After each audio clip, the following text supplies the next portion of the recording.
I am Professor Thamos Onohachukwuji Ndubuizu, uh, PhD, uh, OON, JP. I'm Uruala. I'm from Uruala, from Ndubuizu family.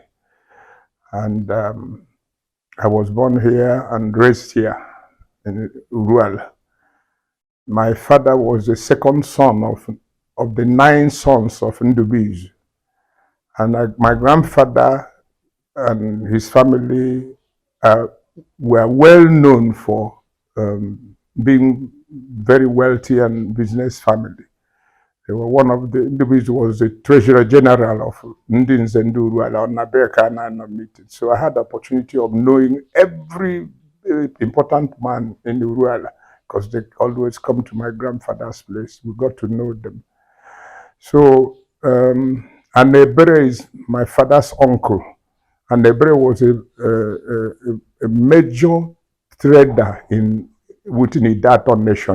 So they were the main traders then, and my other uncles were also major tobacco traders. My grandfather, during their time, yam was the symbol of wealth, and he and his brothers had some of the biggest barns in the world. In fact, his Amaya Anakwaya Amaoba, because Oba Juru all over the place. Then, as I said, my grandfather believed in holding his 9 sons and making them each listen. So, at that point, the British government was consolidating their hold on Igbo land. And my grandfather and his brothers forbade his children from attending school and going to church. They were allowed to trade. And so the third and fourth son of the 9 rebelled and left for Onitsha. Yeah, Ekweme Ndubuizu, Dennis and Vincent Ndubuizu. They went to Onitsha and settled. And before long, they were doing very well. So the family had to go and recall them and said, okay, since you want to become Christians, you may now attend church. But my father and his elder brother, Michael, were forbidden. So my father was a very active young man. You know, the World War II ended around 1948 or 40 something. So my father was an upcoming young man. He and his brother, they were involved in trade on used materials, demobilized materials from the British Army.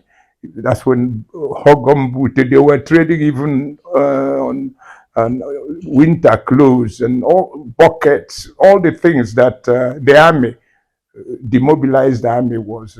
So the 2 brothers quickly made money. By the age of 28, my father had enough money to marry and to buy a bicycle, because that time bicycle was a symbol of. But these other brothers of his were not allowed to go to school. And when these other 2 that rebelled got reconciled to the family, everybody was now allowed to go. But the 2 first sons were not allowed. So when I was born, my father felt very bad that every other age mate of his was educated and he wasn't.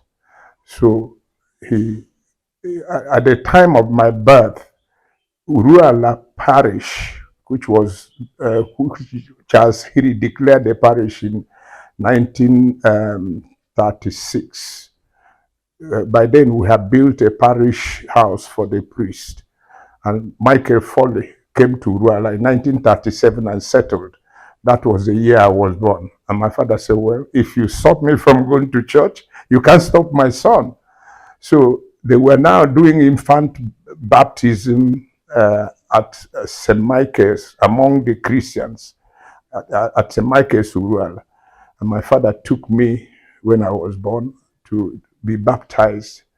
And the bishop, the priest said, no, I couldn't be baptized because my parents were not Christians.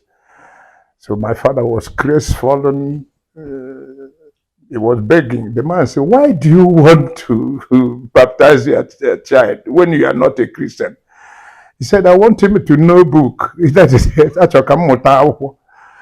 So the priest said, the only way we can do about baptism is if you and your wife will promise to become Christians. They said, we do that. So I was baptized. He said, what name would you call this boy?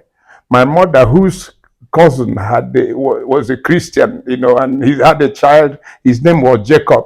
My mother quickly said Jacob. The priest said, no, if you want your son to know book, I'm going to call him Thamos and not Jacob. I wrote a book titled Thamos and not Jacob, which is a story of my life.